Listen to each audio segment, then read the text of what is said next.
तेजस्वी यादव का युवा जोश और नीतीश कुमार की अनुभवी सोच, ये दोनों मिलकर बिहार में भारतीय जनता पार्टी को घेरने, रोकने और उनकी मोर्चाबंदी करने की पूरी जुगत में लग चुके हैं।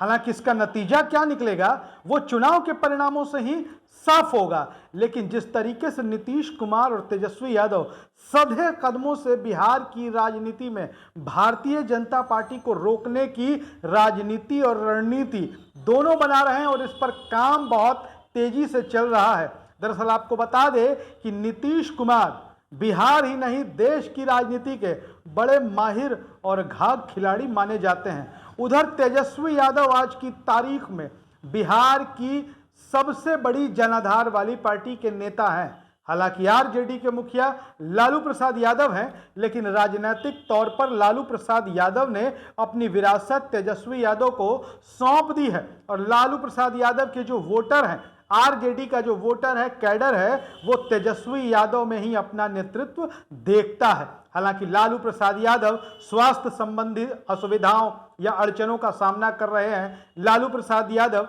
चुनाव नहीं लड़ सकते हैं, इसके बावजूद वो आरजेडी के एक छत्र नेता हैं, आरजेडी के सबसे बड़े नेता हैं। लालू प्रसाद यादव के नेतृत्व पर किसी को कोई शक नहीं है, लेकिन जो चुनावी राजनीति है उसमें तेजस्वी यादव ही अब लालू की राजनीति के विरासत के खेवनहार हैं। लेकिन हम आपको बताते हैं कि दरअसल नीतीश कुमार और तेजस्वी यादव कर क्या रहे हैं।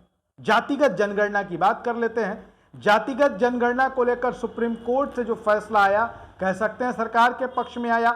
जातिगत जनगणना का काम बड़ी तेजी से चल रहा है। आप समझिए कि सरकार, बिहार की महागठबंधन की सरकार किसी भी कीमत पर, किसी भी सूरत में जातिगत जनगणना को पूरा कराना ही चाहती है। और जो खबरें हैं, जो रिपोर्ट्स हैं, सरकार बहुत एक्टिव है। जो काम नहीं करने वाले शिक्षकों के जिम्मे लगाया गया है, जो लोग भी जातिगत जनगणना में लापरवाही बरत रहे हैं, सरकार उन पर कार्रवाई कर रही है। कई लोगों को, कई शिक्षकों को निलंबित कर दिया गया है। अब समझिए कि जातिगत जनगणना से बिहार को क्या लाभ होगा, यह अलग की बात है। बिहार के लोगों को क्या लाभ मिलेगा, यह अलग की बात है। लेकिन जातिगत जनगणना के जरिए जो आंकड़े निकलकर सामने आएंगे कि किस लोकसभा क्षेत्र में, किस पार्टी, किस लोकसभा क्षेत्र में किस जातीय समुदाय का कितना वोट है, यह सरकार के पास आंकड़ा होगा।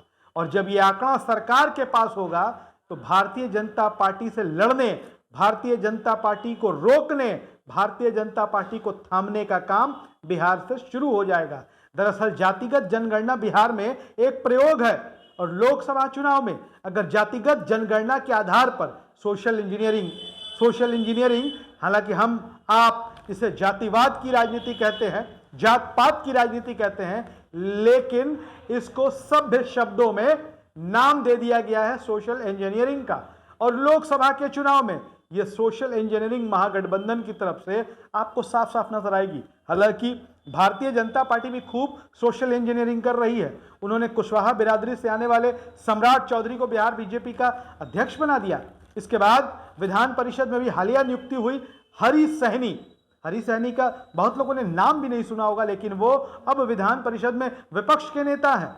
तो ओबीसी, ईबीसी तमाम लोगों को साध कर, तमाम समुदायों को साध कर भारतीय जनता पार्टी बिहार की राजनीति में आगे बढ़ रही है। लेकिन हम फिर से कह दें, नीतीश कुमार राजनीति के माहिर खिलाड़ी हैं। खेल नीतीश कुमार सबसे ज्यादा कर रहे हैं। चारों तरफ से मोर्चाबंदी की जा रही है।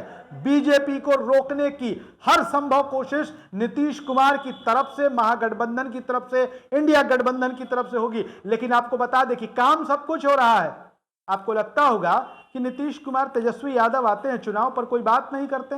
लोकसभा के चुनाव है, बिहार में 40 लोकसभा की सीटें हैं, काम सब हो रहा है, खेला सब कुछ हो रहा है, लेकिन बड़े कायदे से, बड़े चुपचाप तरीके से 40 लोकसभा सीट पर निगाहें हैं। जातीय जनगणना की रिपोर्ट आ जाएगी, किस जाति के कितने वोट, किस जाति के कितने वोट, किस समाज के कितने वोट, और उसके बाद टिकटों का बंटवारा होगा। और मुद्दा यह नहीं है कि किस सीट पर कौन लड़ेगा, कितनी सीटों पर कौन लड़ेगा, आरजेडी कहां लड़ेगी, जेडीयू कहां से लड़ेगा, कांग्रेस के कैंडिडेट कितनी सीटों पर होंगे, लेफ्ट के खाते में कौन कौन सी सीटें जाएंगी। सीटें जीतना सबसे बड़ा लक्ष्य है। जो उम्मीदवार सीट जीत सकता है, जिसके चुनाव लड़ने से सीट निकल सकता है, चुनाव वही लड़ेगा। और आपको बता दें कि दूसरी तरफ जो नौकरियों का लक्ष्य है, तेजस्वी यादव ने वादा किया था कि 10 लाख नौकरियां, बिहार में तो 3-4 लाख नौकरियों की प्रक्रिया शुरू भी है। आपको बता दें कि 1,71,000 शिक्षक बहाली की प्रक्रिया बीपीएससी से चल रही है और 1.5 लाख शिक्षकों के बहाली की प्रक्रिया फिर शुरू होने वाली है इस साल के आखिर तक। तो 5 लाख नौकरी देने का लक्ष्य बिहार की महागठबंधन सरकार का लोकसभा चुनाव 2024 के पहले तक है और विधानसभा चुनाव के पहले 10 लाख नौकरियों का वादा भी तेजस्वी पूरा कर देंगे। फिर राजनीति की बिसात देखने में आएगी। बिहार में राजनीति का, सियासत का ऊंट किस करवट बैठेगा, देखना, जानना, सुनना बड़ा दिलचस्प होगा। वीडियो अच्छा लगे शेयर करिए, अपनी बात जरूर लिखिए कमेंट बॉक्स में। धन्यवाद।